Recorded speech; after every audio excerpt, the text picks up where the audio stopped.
رسول خدا حضرت محمد مصطفیٰ صلی اللہ علیہ وآلہ وسلم، اللہم صلی علی محمد وآل محمد، رسول خدا پر وہی نازل ہوئی کہ کچھ لوگ آپ کو مارنے کا منصوبہ بنا کر آ رہے ہیں۔ خوب راز کھل گیا، رسول خدا نے مولا کائنات کو بھیجا، فلانی جگہ ہوں گے، اگر وہ تمہارے مقابلے میں آئیں تو ان کو مار دینا، مگر ایک کی ایسی شکل ہوگی اسے چھوڑ دینا، اس کی ایسی حلیہ ہوگا اس کو چھوڑ دینا، باقی اگر تم سے لڑے تو ان کو مار دینا۔ رسول مولا کائنات گئے، دیکھا ایسے ایسے تھے، آپس میں درگیری ہوئی، دو کو امام علی نے مار دیا، ایک کی جو رسول خدا نے جس طرح حلیہ بتایا تھا اس کو پکڑا، اب اس کو جو پکڑ کے لے کے جانے لگے تو کہنا بھائی مجھے ہی مار دو، میں بھی ان کے ساتھ تھا، کہا نہیں رسول نے بلایا تھا، لے کے گئے، رسول خدا کے سامنے کھڑا ہوا ہے، رسول خدا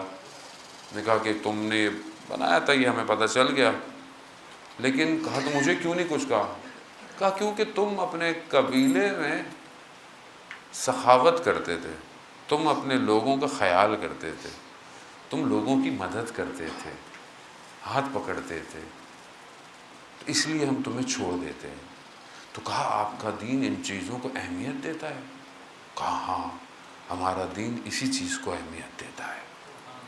وہ شخص مسلمان ہو گیا۔ یعنی کیا؟ یعنی آپ جس جگہ جس معاشرے میں اگر آپ خلوص اور اخلاص سے کوئی کام کرتے ہیں خدا کو پسند ہے، اور اسی خلوص اور اخلاق کی وجہ سے خدا آپ کو بچا دے گا۔ روایت میں آیا کہ بعض لوگ ایسے ہیں کہ جو نیکی کرتے ہیں حتیٰ وہ یہ نہیں چاہتے کہ ملائکہ ان کی نیکیوں کو لکھیں۔ کیوں؟ وہ نہیں چاہتے جو ہم نیکی کر رہے ہیں وہ ملائکہ کو بھی پتہ چلے۔ یعنی کون لوگ ہیں یہ؟ یعنی اتنا چھپا کر نیکی کرنا چاہتے ہیں کہ صرف وہ اور ان کے خدا کا معاملہ رہے کہ ملائکہ بھی نہ لکھیں۔ اور ہوگا روز قیامت میں کچھ لوگ آئیں گے ملائکہ کے پاس، سب کچھ ان کے چیپٹر میں خالی ہوں گے، کہا پروردگار سے کہ پروردگار ان کا کیا ہے، ان کی کیا چیز ہے؟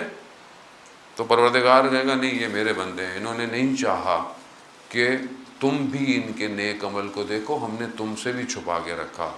تو کہا پروردگار کچھ تو ان کا اعمال نامہ بھیجیں کہ ہم ان کو کہاں بھیجیں؟ پروردگار کہے گا جب میں نے دنیا میں انہیں تم سے چھپا کے رکھا تھا تو یہاں پہ بھی میں نے تم سے چھپا کے لے جاؤں گا۔ اخلاص، میں تو نیکی کرتا، میں اپنے آپ کو عزیزان محترم، میں یہ حدیث سنی، میں نے اپنے آپ کو کوسنے لگا۔ یعنی ویسی زندگی میں نیکیاں نہیں ہیں، اور جو دو چار نیکیاں جس کو میں سمجھتا ہوں کہ میں نیکیاں کرتا ہوں میں اس کو اشکار کر دیتا ہوں لوگوں کے آگے، لوگوں کے آگے بتاتا ہوں دیکھو میں نے یہ کیا، میں نے وہ کیا، میں ہوں کون، میری حیثیت ہی کیا ہے۔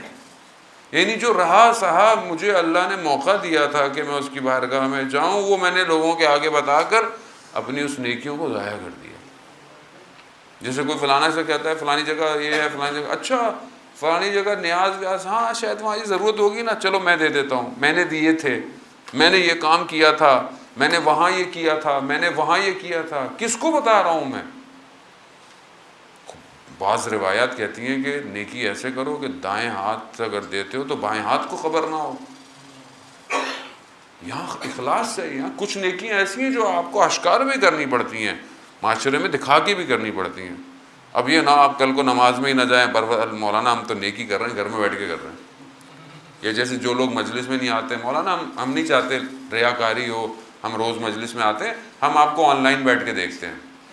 نہیں، بہت سی جگہوں پر آپ کو اجتماع کی ضرورت ہے، آپ کو دکھانا ہے، اجتماع میں آنا ہے، لیکن بہت ساری جگہوں پہ انسان چھپ کے نیکی کرے، ایک ہاتھ سے لے دوسرے ہاتھ کو دے۔ ویسے بھی جب قرآن کی آیت نازل ہوئی کہ پروردگار نے انبیاء رسول خدا کے اوپر پوری دنیا کے جتنے خزانے تھے رسول خدا کو حاضر کیے، رسول خدا نے کہا مجھے نہیں چاہیے، مگر وہاں پر جو روایات ہیں کہ تم اپنے مال کو اپنے رسول کو دو، رسول کی طرف پلٹاؤ، مگر رسول خدا کو مال کی ضرورت ہے۔ یہ وہ احادیث جو یہ کہتی ہیں، یہ قرآن کی آیات کہتی ہیں کہ فقراء کی مدد کرو، مگر تم اللہ تعالیٰ کے پاس جب اتنے خزانے ہیں تو اللہ خود کیوں نہیں دیتا فقیروں کو، مجھے کیا ضرورت ہے؟ کہا نہیں، اس لیے تاکہ تمہارا مال پاک ہو، تمہیں جو اللہ نے دیا ہے جب تم اس کو اللہ ہی کی طرف پلٹاؤ گے، ایک تو مال پاک ہوگا، دوسری برکت نازل ہوگی تمہارے کاموں میں۔ خوب انسان اس جہت سے جب زندگی کو دیکھے گا تو زندگی پر برکت ہے۔ بعض اوقات انسان بہت کچھ کما لیتا ہے، بہت کچھ حاصل کر دیتا ہے، مگر زندگی پریشان ہے۔ لیکن بعض اوقات آدمی کے پاس تھوڑا سا ہوتا ہے لیکن سکون کی نیند سوتا ہے۔ آج کل کے اس میٹرلسٹک دور کے اندر جو ہے وہ ویلیو لائف امپورٹنٹ ہے۔ کثرت چیزوں کا ہونا، زیادہ ہونا کمال نہیں ہے آج کی دنیا میں۔ آج کی دنیا میں آپ کے پاس جتنا ہو آپ خوش ہوں، ان کے چہرے پہ مسکراہٹ ہو، آپ اپنے گھر والوں کے ساتھ، بچوں کے ساتھ بیٹھ سکیں تھوڑی دیر کے لیے۔ اب یہ زندگی چاہیے۔ صبح سے شام آدمی کام میں لگا ہوا ہے، گھر آ کے بھی کام میں لگا ہوا ہے، پھر کاموں میں لگا ہوا ہے، پھر میٹنگوں میں لگا ہوا ہے، پھر آن لائن جو ہے وہ ٹریڈنگ میں لگا ہوا ہے، سارے کام میں لگا ہوا ہے۔ خوب آپ اپنی فیملی کو کب ٹائم دیں گے؟ آپ اپنے بچوں کی تربیت کب کریں گے؟ آپ قرآن کی تلاوت کب کریں گے؟ آپ عبادت میں لذت کب محسوس کریں گے؟ یہ زندگی تو یوں اڑ جائے گی، پتہ بھی نہیں چلے گا۔ یہ جو گھر جن کا ہم ذکر کر رہے ہیں، یہ جو گھر جس کو ہم کہتے ہیں کہ لائف سٹائل فاطمی ہونا چاہیے۔ یعنی جہاں پر رسول خدا کی بیٹی ہے حضرت سلیمان فارسی نے بی بی زہرا سلام اللہ علیہ کو دیکھا کہ چادر ہے، چادر میں جو ہے وہ پیوند لگے ہوئے ہیں، وہ ایک ہی چادر ہے اس چادر کے ساتھ، تو کہا عجیب، ایران اور روم کی شہزادیاں، بادشاہوں کی بیٹیاں سونے کی کرسیوں پہ بیٹھ رہی ہیں، اور رسول جو پوری کائنات کے لیے پروردگار نے بھیجا ہے، اس کی بیٹی جو ہے وہ پیوند والی چادر کے اندر ہے، اس چادر کے اندر جا رہی ہے۔ اس نگرانی کو ظاہر کیا حضرت سیدہ پر بی بی کہتی ہیں خوب ہمیں ہمارے لیے پروردگار نے ہر چیز آخرت میں رکھی ہوئی ہے، ہمیں دنیا میں ان مالوں کی رغبت بھی نہیں ہے۔ اور جا کر انہوں نے پھر بہرحال اسی بات کو رسول خدا کی خدمت میں گئیں جب بی بی زہرا سلام اللہ علیہ، اور کہا بابا سلمان اس چیز سے پریشان ہے، میں مگر آپ کو بتاتی ہوں کہ میں اور علی ایک ہی ہمارے پاس وہ جو کھال ہے جانور کی، اسی پر دونوں سوتے ہیں، اور دن میں اسی پر اپنے اونٹ کو جو ہے وہ اس کو گھاس بھی کھلاتے ہیں، ایک ہی چیز ہے ہمارے پاس۔ رسول خدا کہتے ہیں بیٹی صبر ضروری ہے، اور یقیناً وہ صبر ان کے وجود میں جو تھا وہ اپنے کمال پر ظہور کرتا تھا۔